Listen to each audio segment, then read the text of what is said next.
If you see your loved one suddenly confused, disoriented, or not recognizing you, and you do nothing in the next 3 minutes, what happens next could change their life forever.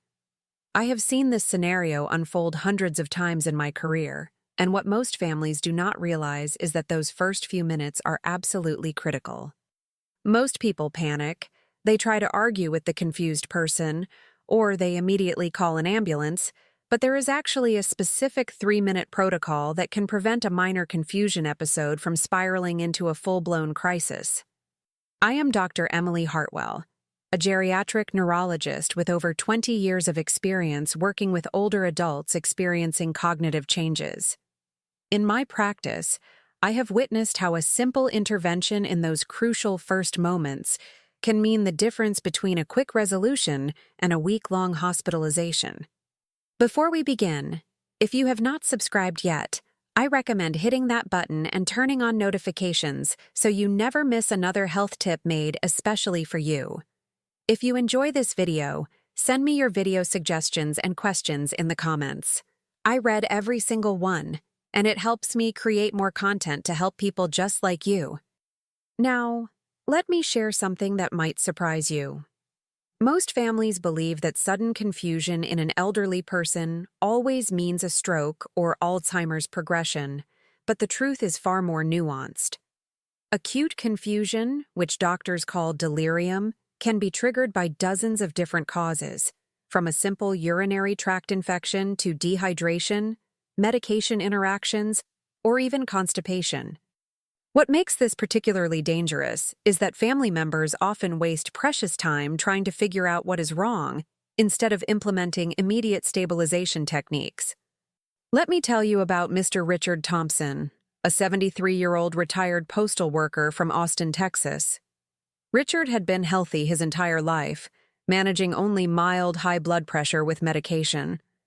One Saturday afternoon, his wife Margaret found him standing in their kitchen, staring blankly at the refrigerator. When she asked him what he needed, he looked at her with complete confusion and asked, "Who are you? What am I doing here?" Margaret felt her heart drop. Her husband of 47 years did not recognize her. She immediately thought stroke and reached for the phone to call 911. But something made her pause. She remembered a conversation with their family doctor about confusion episodes. Instead of panicking, she gently guided Richard to sit down, turned off the television that was blaring in the background, closed the curtains to reduce the bright afternoon light, and began speaking to him in a calm, reassuring voice, using his name repeatedly. Within 90 seconds, she noticed his eyes beginning to focus. Within 3 minutes, he blinked several times and said, "Margaret? What happened? I feel so strange." It turned out Richard had started a new blood pressure medication 2 days earlier, and the dose was too strong, causing his blood pressure to drop suddenly when he stood up, temporarily reducing blood flow to his brain.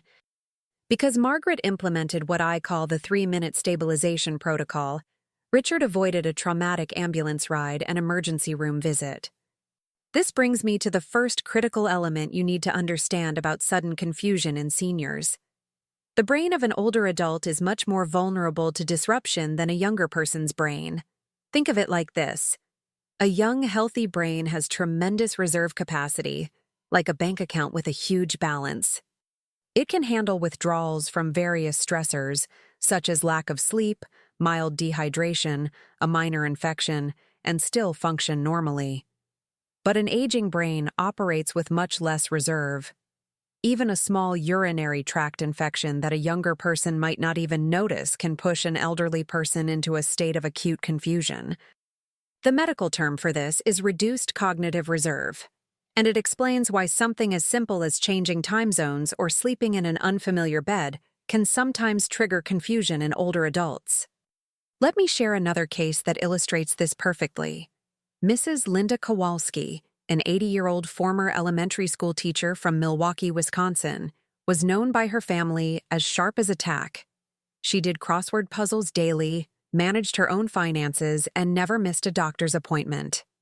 One Thursday evening, her daughter Susan received a panicked call from Linda's neighbor. When Susan arrived, she found her mother wandering the hallway of her apartment building, wearing her nightgown, insisting she needed to get to school to teach her second-grade class. Susan was terrified, but instead of immediately assuming the worst, she calmly approached her mother and said, "Mom, it's Susan. You're safe. Let's get you somewhere comfortable." She guided Linda back to her apartment, sat her down in her favorite chair, offered her a glass of water, and began a gentle, repetitive conversation. "Linda, I'm Susan, your daughter. You're at home. You're safe. It's Thursday evening. You're retired now." Within minutes, Linda's expression began to change. The wild, fearful look in her eyes softened. After about 4 minutes, Linda suddenly said, "Susan, oh my goodness, what happened to me? I feel so confused." It turned out that Linda had developed a urinary tract infection, something incredibly common in older women that often presents not with typical symptoms, but with sudden confusion. If you are still watching and finding this information valuable, comment a heart below to show you are with me. This tells me you want more content like this. The second crucial element of the 3-minute protocol involves environmental modification. When someone is acutely confused, their brain is already overwhelmed. Every additional stimulus, such as loud noises, bright lights, multiple people talking at once, or a television in the background makes the confusion worse. Think about what happens to you when you are extremely tired or have a terrible headache. Normal sounds become unbearable. Normal lights feel blinding. Your ability to process information decreases dramatically.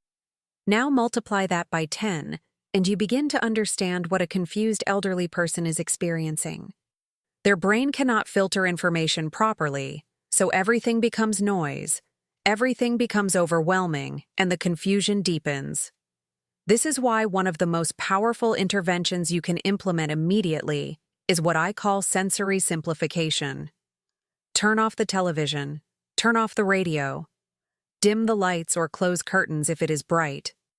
Ask other family members to step out of the room. Eliminate competing stimuli so the confused person's brain has a chance to recalibrate. Let me tell you about Mr. James Patterson, a 79-year-old retired mechanic from Phoenix, Arizona. James lived with his son David and daughter-in-law Rachel.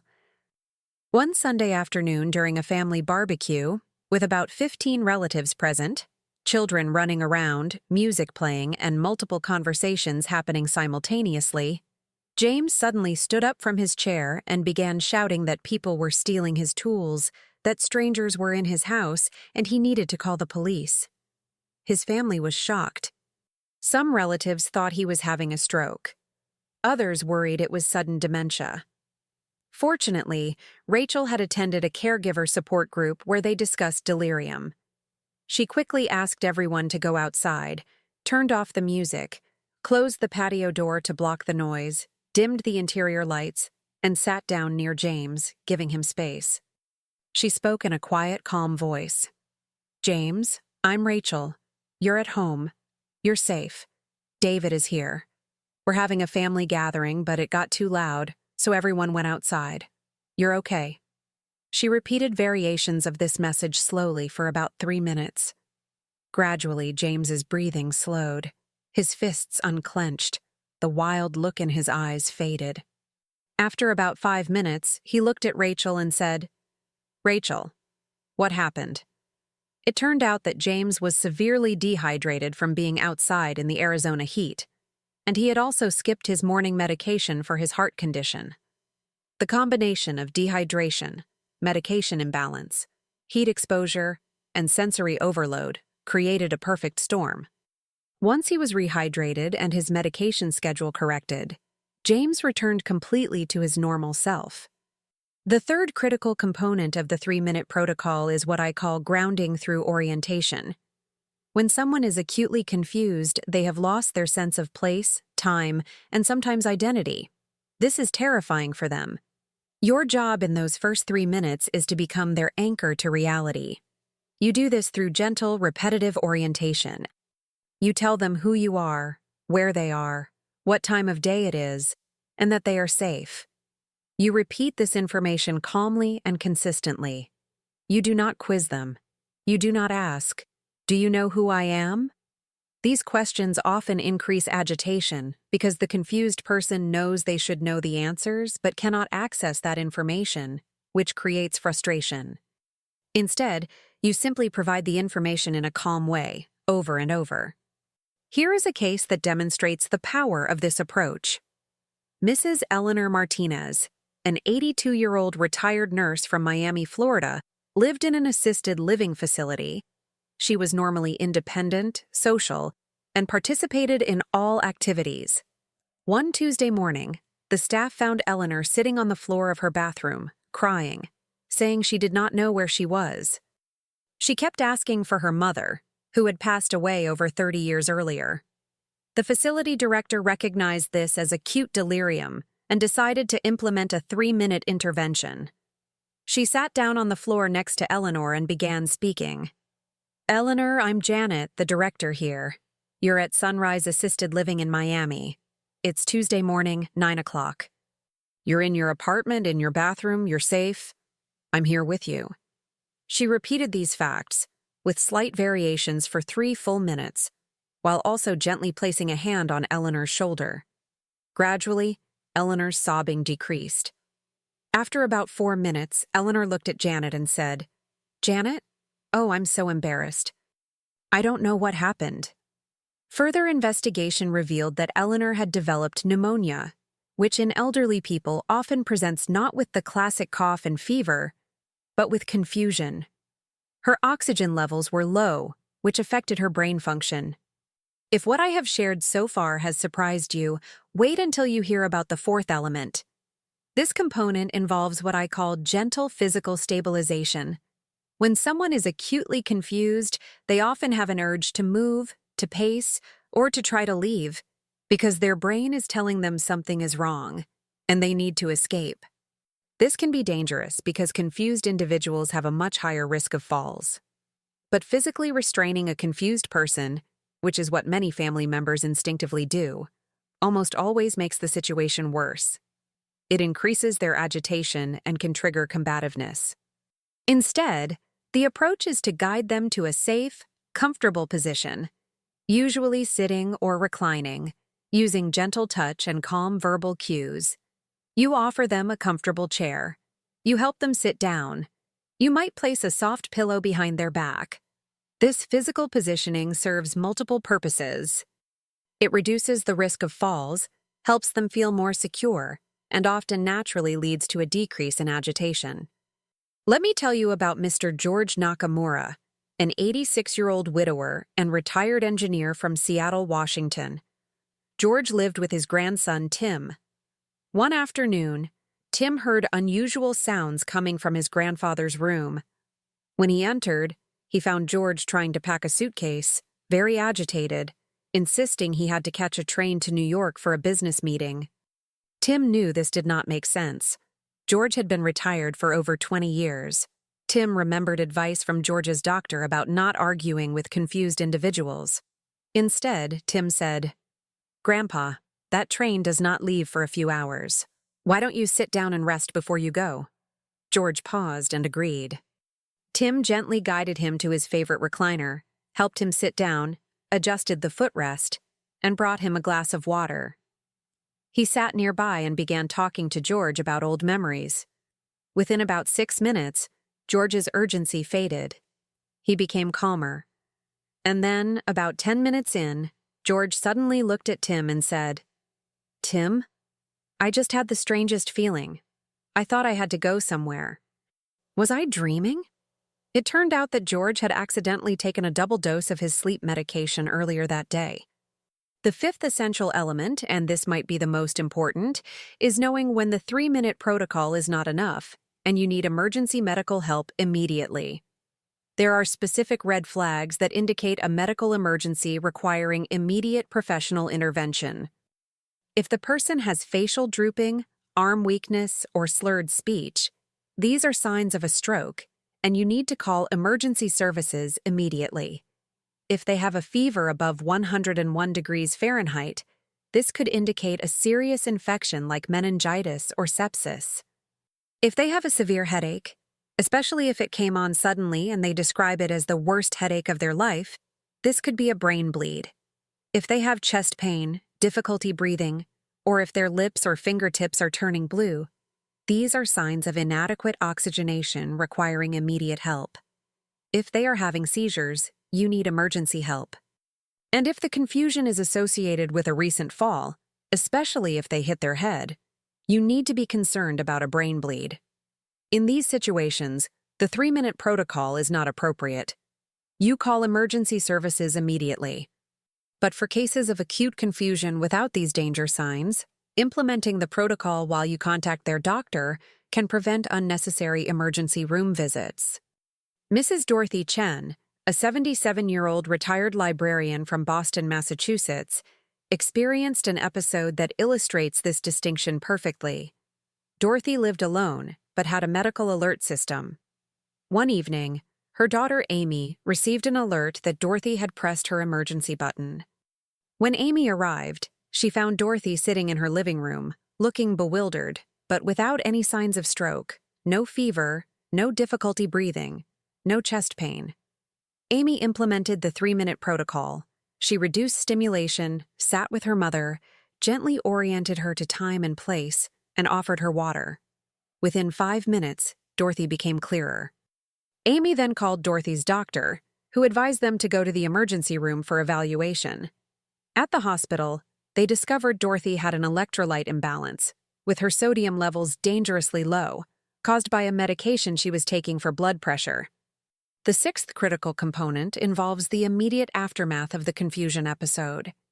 Even after the person seems to have returned to their normal mental state, there is often a period of vulnerability that can last several hours to several days. During this time, they remain at higher risk for another episode. This is when detective work becomes essential. You need to figure out what triggered the confusion so you can prevent it from happening again. Start by reviewing medications. Did they recently start a new medication? Did they accidentally take a double dose? Check for signs of infection. Do they have any pain with urination? Any cough? Check their hydration status. Are their lips dry? Is their urine dark yellow? Check their environment. Has anything changed recently? And absolutely make sure they see their doctor within 24 to 48 hours for a complete evaluation. Even if the confusion resolved, there was a reason it happened.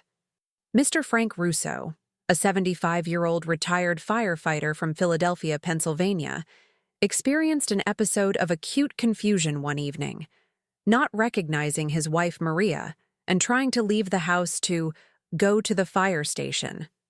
Maria used the stabilization techniques, and within a few minutes Frank seemed back to normal.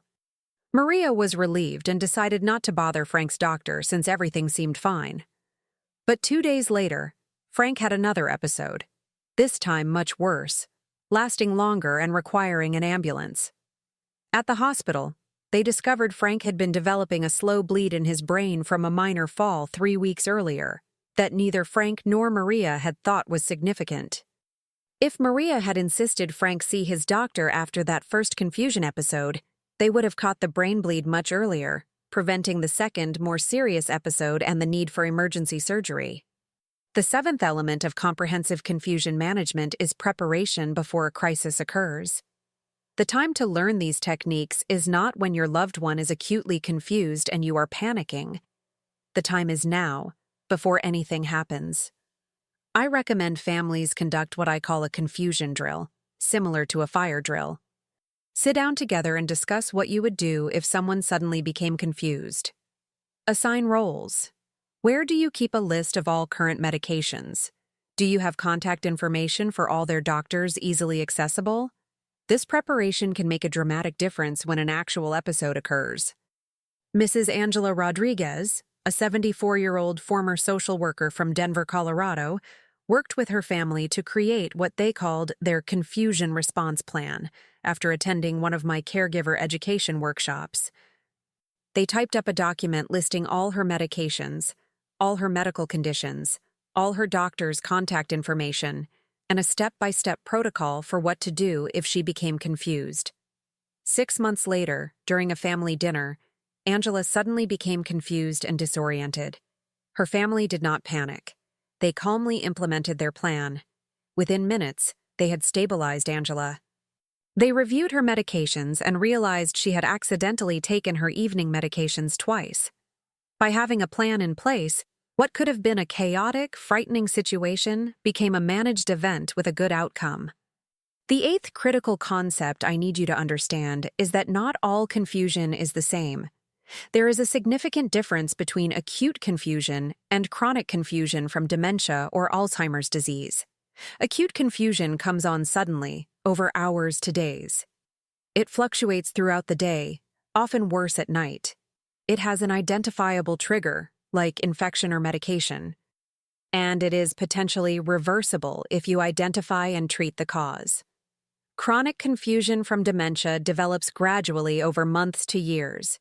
It is relatively stable from day to day, though it slowly worsens over time. But here is what makes this confusing for families. People who have underlying dementia are at much higher risk for acute confusion episodes. So, someone with mild memory loss might suddenly become much more confused, and families assume it is just their dementia getting worse, when actually there is an acute medical problem causing a delirium on top of the underlying dementia. The key is to recognize when there is a sudden change from someone's baseline level of cognitive function.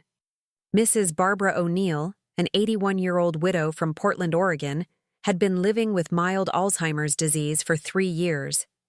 Her daughter Susan managed her care. One morning, Susan arrived at her mother's apartment and found Barbara much more confused than usual, not able to remember Susan's name, unable to recognize her own apartment. Susan initially thought this was just her mother's Alzheimer's progressing. However, something nagged at her. Her mother's doctor had told her to watch for sudden changes, not gradual ones. Susan decided to implement the stabilization protocol while also calling the doctor's office.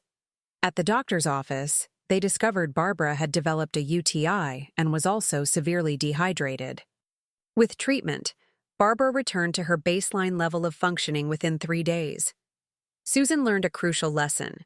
Sudden changes should never be dismissed as just the dementia.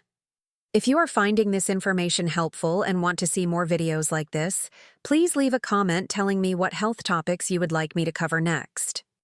The ninth essential element involves understanding the psychological impact of confusion episodes. Experiencing acute confusion is terrifying. Even after it resolves, many elderly individuals develop anxiety about it happening again. They become afraid to be alone. They worry they are losing their mind. As family members, you play a critical role in helping them process the experience. Reassure them that acute confusion usually has a medical cause. Explain what triggered it and what is being done to prevent recurrence. Equally important is addressing your own emotional response. Watching a loved one become confused is traumatic. Do not ignore your own need for support. Talk to friends, family, or a counselor. Join a caregiver support group. Take breaks when you need them. Mr. Carlos Mendoza, a 78-year-old retired teacher from San Antonio, Texas, experienced severe anxiety after an episode of confusion caused by a medication interaction. Even after the medication was changed and he returned to normal cognitive function, Carlos became afraid to take any medications, worried about being alone, and stopped attending his weekly poker game with friends. His wife, Isabella, contacted his doctor, who referred Carlos to a geriatric psychiatrist. Through counseling, Carlos learned to understand that his confusion episode had a clear medical cause, that the problem had been identified and fixed, and that the likelihood of recurrence was very low. He gradually regained confidence and returned to his normal activities. The final critical concept I want to leave you with is this. Acute confusion in elderly people is common. It is usually treatable, and it should never be considered a normal part of aging. Every episode of acute confusion deserves investigation and has a cause that can often be identified and addressed. The 3-minute stabilization protocol I have shared with you today, reducing sensory stimulation, implementing gentle physical stabilization, providing orientation and reassurance, assessing for danger signs, and following up with medical care, can make the difference between a minor event and a catastrophic outcome. So what should you do right now? First, if you care for an elderly loved one, sit down today and create your confusion response plan. List all medications, all medical conditions, all doctor contact information. Second, talk to your loved one's doctor about their specific risk factors for confusion. Third, if your loved one has had an episode of confusion in the past, even if it resolved, make sure it has been thoroughly investigated. Fourth, consider taking a caregiver training course focused on dementia and delirium care. Many hospitals and senior centers offer free or low-cost training. And fifth, join a caregiver support group. Connecting with others facing similar challenges provides invaluable emotional support and practical advice. Remember, caring for an aging loved one is one of the most profound expressions of love and respect you can offer. It is not easy. It is often exhausting and emotionally draining. But it is also meaningful work. The confusion episodes, while frightening, are often manageable with the right knowledge and approach. You do not have to face this alone. Before I close, I want to emphasize one more time that if you see any signs of stroke, such as facial drooping, arm weakness, or speech difficulty, if there is a high fever, severe headache, chest pain, difficulty breathing, or if the confusion follows a head injury, you must call emergency services immediately. The 3-minute protocol is for cases of acute confusion without these danger signs. Always err on the side of caution when it comes to your loved one's health. Thank you for watching today. If this video has helped you, please share it with others who might benefit. Leave your questions and comments below. Tell me about your experiences with caring for elderly loved ones. And remember, knowledge is power, especially when it comes to caring for those we love. Take care, stay informed, and I will see you in the next video.